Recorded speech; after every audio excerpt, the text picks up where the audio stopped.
안녕하세요, 여러분. 건강한 삶을 위한 정보를 전해드리는 시니어 파라다이스입니다.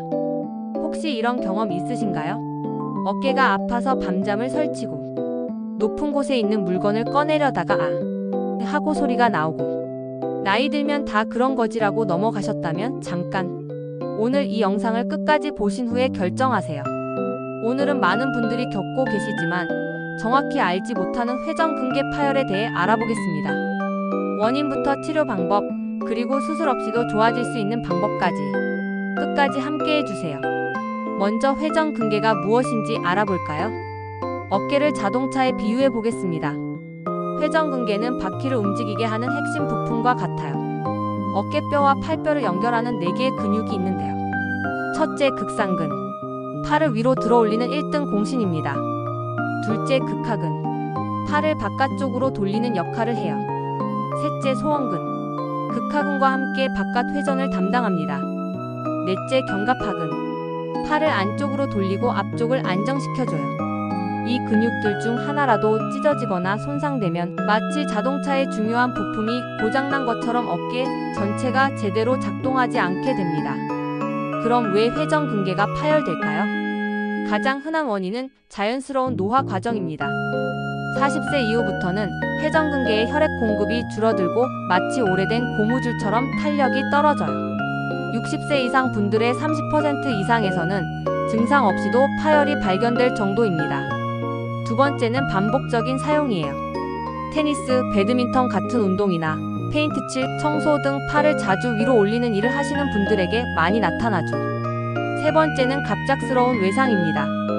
넘어지면서 팔을 짚거나 갑자기 무거운 것을 들어올릴 때 뚝 하는 소리와 함께 파열이 발생하기도 해요. 자, 여기서 정말 중요한 얘기를 해드릴게요. 많은 분들이 어깨가 아프면 오십견인가? 라고 생각하시는데 회전근개 파열과 오십견은 완전히 다른 질환입니다. 회전근개 파열의 대표적인 증상들을 말씀드릴게요. 첫 번째, 특정 각도에서만 아픈 통증이에요. 팔을 60도에서 120도 정도 들어올릴 때 유독 아파요. 마치 아픈 구간이 따로 있는 느낌이죠. 두 번째, 밤에 더 심해지는 통증입니다. 아픈 쪽으로 눕기 어렵고 새벽에 통증 때문에 깨는 일이 잦아져요. 세 번째, 팔에 힘이 빠지는 느낌이에요. 컵을 들거나 문손잡이를 돌리기 어렵고 등 뒤로 손을 돌리기도 힘들어집니다. 네 번째, 어깨에서 나는 소리예요. 움직일 때 툭툭 또는 삐걱 소리가 나죠. 그럼 오십견과 어떻게 구별할까요? 가장 큰 차이점은 가동 범위입니다. 회전근개 파열은 다른 사람이 도와주면 팔이 올라가요. 하지만 오십견은 남이 도와도 팔이 안 올라갑니다. 통증 패턴도 달라요. 회전근개 파열은 특정 각도에서만 아프지만 오십견은 모든 방향으로 아파요. 간단한 자가진단법을 알려드릴게요. 침대에 누워서 아픈 쪽 팔을 반대편 손으로 천천히 들어 올려보세요. 올라간다면 회전근개 파열 가능성이 높고 전혀 올라가지 않는다면 오십견일 가능성이 높습니다. 회전근개가 찢어졌다고 하면 많은 분들이 수술해야 하나? 부터 걱정하시는데 꼭 수술이 정답은 아닙니다. 먼저 비수술적 치료부터 말씀드릴게요. 약물 치료로는 이부프로펜, 낙생 같은 소염 진통제로 염증과 통증을 완화시키고 근육 이완제로 어깨 주변 근육의 긴장을 풀어줍니다. 주사 치료도 효과적이에요. 스테로이드 주사는 강력한 염증 완화 효과가 있고 3-6개월 지속됩니다. 히알루론산 주사는 관절 윤활을 개선시키고 부작용이 적어요. 최근에는 본인 혈액의 혈소판을 이용한 PRP 주사도 많이 사용합니다. 물리치료와 재활운동이 정말 중요해요. 초음파 치료로 깊은 조직의 염증을 줄이고 전기자극 치료로 혈액순환을 개선시킵니다. 전문가의 도수치료로 관절 가동 범위를 회복시키고 단계적인 운동치료로 근력을 강화시켜줍니다. 그럼 언제 수술이 필요할까요? 젊은 환자의 급성 완전 파열이거나 3개월에서 6개월 보존 치료에도 호전이 없는 경우입니다. 파열 크기가 3cm 이상인 광범위 파열이거나 일상생활이나 직업활동에 심각한 지장이 있을 때 수술을 고려합니다. 수술 방법도 많이 발전했어요. 관절경 수술은 작은 구멍 서너 개로 수술하기 때문에 회복이 빠르고 흉터도 최소화됩니다. 이번 하루 이틀 보조기 4에서 6주 착용하면 돼요. 치료 성공률은 어떨까요?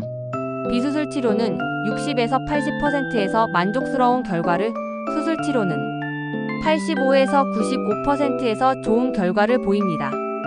중요한 건 환자 개개인의 상황에 맞는 치료법을 선택하는 거예요.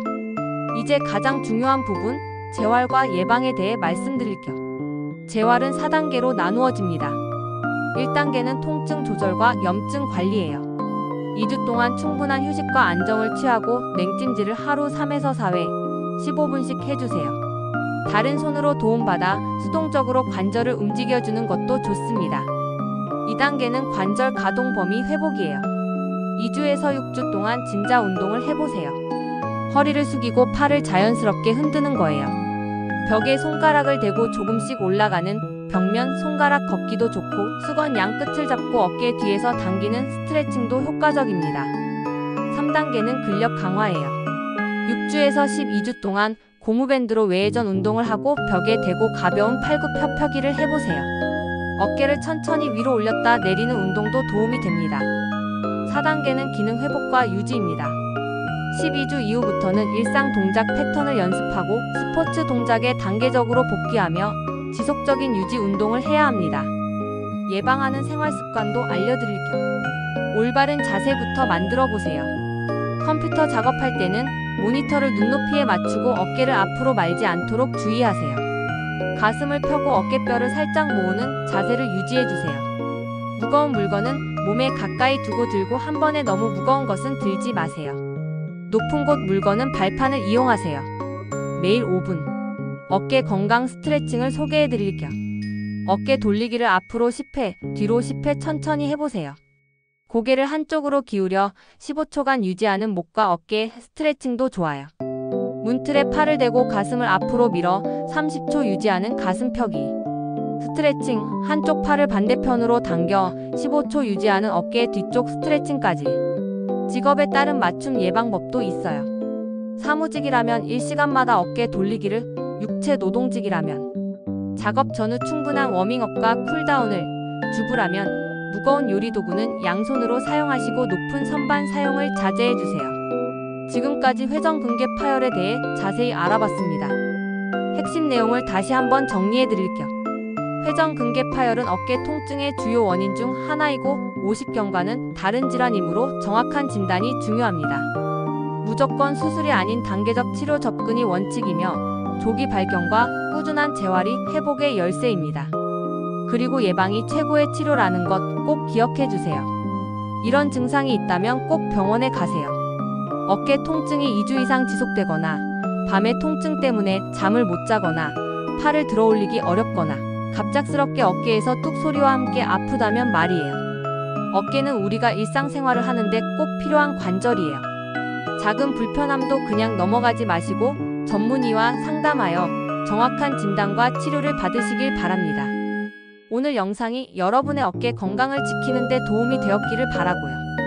건강한 어깨로 활기찬 매일을 보내세요. 이 영상이 도움이 되셨다면 구독과 좋아요 눌러주시고 가족, 친구들과도 공유해주세요. 여러분의 소중한 사람들의 어깨 건강도 지켜주세요. 다음에도 더 유익한 건강 정보로 찾아뵙겠습니다. 감사합니다.